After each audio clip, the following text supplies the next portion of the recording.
খুশির দিন কিভাবে? এই যে এক মসজিদ, এই মসজিদে আমরা আমাদের বাচ্চাদের কথা বলি না, আমাদের জীবনে যে এই মসজিদ এত সুন্দরভাবে হবে, এই মসজিদের ভিতরে যে এত সহজে এত তাড়াতাড়ি জুমার নামাজ চালু হবে, এই মসজিদে যে এই জায়গার মধ্যে যে এত তাড়াতাড়ি এত সহজভাবে ঈদের নামাজ আমরা পড়তে পারবো, কত বছর আমরা কল্পনা করি না, ঠিক কিনা বলবো? আমরা কি তাতে খুশি না বাসা? কে কি খুশি একটু হাত তুলে দেন। আরে তাকবীর, আরে রিসালাত, আরে পাঞ্জাব কে, আরে গাউসিয়া। আল্লাহ তাআলা যেন কবুল করেন, আমরা সকলে বলি আমিন। সম্মানিত উপস্থিতি, এই মসজিদ আসলে একটা মডেল মসজিদ, এত সুন্দর মসজিদ। আমি আসলে আমার নিজের একটা প্রতিষ্ঠান আছে, বর্তমানে 2টা প্রতিষ্ঠান আমার। আমি আসলে সময়ের কারণে অনেক চেষ্টা করেছি, আসতে পারি না, এই মসজিদে আসতে পারি না। গতকালকে আমি এসে আসর নামাজ পড়ছি, ভিতরে ঢুকলাম, যখন মসজিদের কাজ চলে তখন আসছিলাম, এসে একটু ঘুরে গিয়েছিলাম। কিন্তু যখন মসজিদের উদ্বোধন হয়েছে, আমাকে অনেকে দাওয়াত দিয়েছে, বিশেষ করে যে হুজুর দাওয়াত দিয়েছে ওনার কথা আমরা কি বলবো? আমরা যদিও আজকে অনেকে মনে করতে আসছি যে গাজী সুলাইমান আল কাদরি এটা আমাদের গ্রামের সন্তান, এটা গ্রামের হুজুর, এই চিন্তাটা এই ধারণাটা পাল্টিয়ে দেন। তার কারণ হচ্ছে আপনারা হয়তো এই সমাজের মধ্যে বসবাস করেন, গাজী সুলাইমান এখন বিশ্বের জন্য একটা মডেল, ঠিক কিনা বলে? বলে কেন? আপনি এটা কিভাবে জানেন? আমরা বিভিন্ন জায়গার মধ্যে বসবাস করি, বিভিন্ন জায়গার মধ্যে মানুষের সাথে পরিচয় হয়, যেই জায়গার মধ্যে শব্দটা উচ্চারণ করি গাজী সুলাইমান আমার কাকা, গাজী সুলাইমান আমার কাকা, গাজী সুলাইমানের ছাত্র আমি, এই জায়গার মধ্যে আজকে যারা উপস্থিত হয়েছেন অসংখ্য লোক আছে যে গাজী সুলাইমানের ছাত্র, ঠিক কিনা বলে? আজকে এই শব্দটাকে আমরা পূর্বের শব্দের সাথে লাগিয়ে দিয়ে আছি। আমাদের মেন্টালিটি চেঞ্জ করতে হবে, আমাদের জীবনকে পরিবর্তন করতে হবে। এই মসজিদ করার জন্য আমরা হয়তো বিভিন্ন লোকের ধারে ধারে যাইতাম, যাইয়া হয়তো 50,000, 1 লক্ষ, 5,000, 10,000 টাকা করে এনে কমপক্ষে 10 বছর 20 বছর আমরা এই মসজিদ এইভাবে করা সম্ভব হতো না, ঠিক কিনা বল? এত কম সময়ে এত সুন্দর একটি মসজিদ আমাদের উপহার দিয়েছে গাজী সুলাইমান আল কাদরি।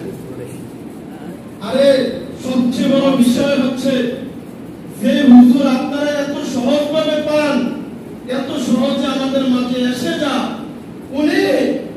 ওনার বিষয় আমরা জানি। যদি কোনো জায়গায় ওনাকে প্রোগ্রামে দাওয়াত দিতে হয়, আমি একদিন ওনার সাথে আধা ঘন্টা ছিলাম, একটা কাজে ছিলাম,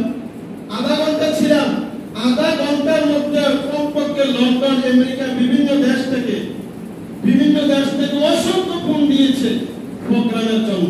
বাংলাদেশের লোকের কথা আমি বলি না, বাংলাদেশের লোকের ফোন এখন বর্তমানে উনি রিসিভ করে না, সহজে পরিচিত লোক ছাড়া কারোর ফোন রিসিভ করে না। যদি বিশ্বাস না করেন ওনার মোবাইলকে আপনার হাতে নিয়ে দেখবেন যে প্রত্যেকটা কল লাল চিহ্ন চলেছে। আসলে ওনার বিষয়ে বক্তব্য দেওয়ার মূল উদ্দেশ্য নয়, কৃতজ্ঞতা প্রকাশ করতে হবে, কৃতজ্ঞ হইতে হবে, আমাদেরকে কৃতজ্ঞ বান্দা হইতে হবে। আমরা নামাজ পড়ে, জিকির আজকার করে, তাসবিহ তাহলিল পড়ে, হজ করে, যাকাত করে, সাজদা দেই, রুকু দেই, সব তেমন করি, কিন্তু আমাদের ভিতরটা যদি আমরা পরিবর্তন না করতে পারি, আমাদের ভিতর যদি পরিবর্তন না আনতে পারি, আমাদের হজ, যাকাত, জিকির আজকার, তাসবিহ তাহলিল, নামাজ, রুকু, সাজদা কোনো কিছু আমাদের কাজে আসবে না, ঠিক কিনা বলেন? সম্মানিত উপস্থিতি, আমরা আগে পূর্বে যে যেমনই ছিলাম না কেন, আমরা বর্তমানে আমরা চাই একটা সুন্দর সুচির একটা সমাজ, ঠিক কিনা বলেন? আমরা চাই কি চাই না? কে চাই একটু হাত তুলে দেখেন। আল্লাহ তাআলা যেন কবুল করেন, আমরা সকলে বলি আমিন। সুন্দর দিন, ঈদের দিনের ওসিলা যেন আল্লাহ তাআলা আমাদের সকলকে যেন এই ভেদাভেদ ভুলে গিয়ে যেন একে অপরের সাথে যেন কাঁধে কাঁধ মিলে যেন আমাদের এই সমাজটাকে সুন্দর সুচির সমাজ গড়ে তোলার তৌফিক যেন আল্লাহ তাআলা দান করেন, আমরা সকলে বলি আমিন। সম্মানিত উপস্থিতি, আপনাদেরকে ছোট্ট 1 মিনিট একটু কথা বলে আর দ্বিতীয়ত মসজিদের একটু কথা বলে আমি শেষ করে দেব। বিষয়টা হচ্ছে কি, আজকে হুজুরের ন্যায় বিধে আমি আজকে এই কথাগুলো বলছি। কথাটা হচ্ছে উনি যখন আসবে আমাদের মসজিদে কিন্তু এখনো কমপক্ষে 50 লক্ষ টাকার কাজ বাকি আছে। আছে কিনা বলেন? যদি সুন্দর করতে চাই, মসজিদ যেমন সুন্দর হয়েছে, মসজিদের আঙ্গিনাগুলোকে আমাদেরকে সুন্দর করতে হবে। করতে হবে কি হবে না? আঙ্গিনা হচ্ছে আমাদের বাউন্ডারি করতে হবে, প্রস্তাবখানা করতে হবে, বাথরুম করতে হবে, ওযুখানা করতে হবে, আর কমপক্ষে 50 লক্ষ টাকার কাজ বাকি আছে। যদি আমাদেরকে মানবতাটা যদি ওনাদেরকে দেখাইতে পারি, ওনাকে যদি এই সম্মানটা মূল্যায়নটা দেখাইতে পারি, কৃতজ্ঞতা যদি আমরা প্রকাশ করতে পারি, আশাবাদী আমাদেরকে এই কাজগুলো ওনার দ্বারা অসম্ভবের কিছু নয় আশা করতে পারি, ইনশাআল্লাহ আমাদের এই কাজগুলো সম্পূর্ণ হয়ে যাবে ওনার মাধ্যমে। ঠিক কিনা বলেন? সম্মানিত উপস্থিতি, সকলকে অনুরোধ করব, উনি যেহেতু নাই, আপনাদেরকে কয়েক পয়েন্ট দিয়েছি, উনি যেহেতু নাই, এই কথাটা এই জন্য বলেছি, যখনই আসবে উনি যে আসে একটা জায়গায় উনি 10 মিনিটের জন্য গেলে কমপক্ষে 30-40,000 50,000 টাকা। সাধারণভাবে উনি বর্তমানে কোন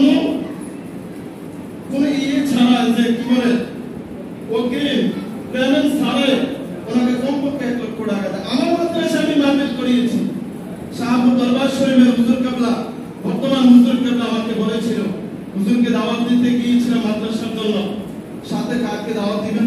আমি কিছু হুজুর আপনার ইজাজত ক্রমে আপনি যে কোনো একজন বক্তা বললে তাকে আমরা প্রধান বক্তা বানাবো। বলে যে হুজুর সাহেব আপনি দয়া করে কাজী সুলাইমান আল-কাদরি সাহেবকে, আমি হুজুর আলহামদুলিল্লাহ আলহামদুলিল্লাহ বলে তারপরে শব্দটা উচ্চারণ করেছি, উনি আমার কাকা এবং আমার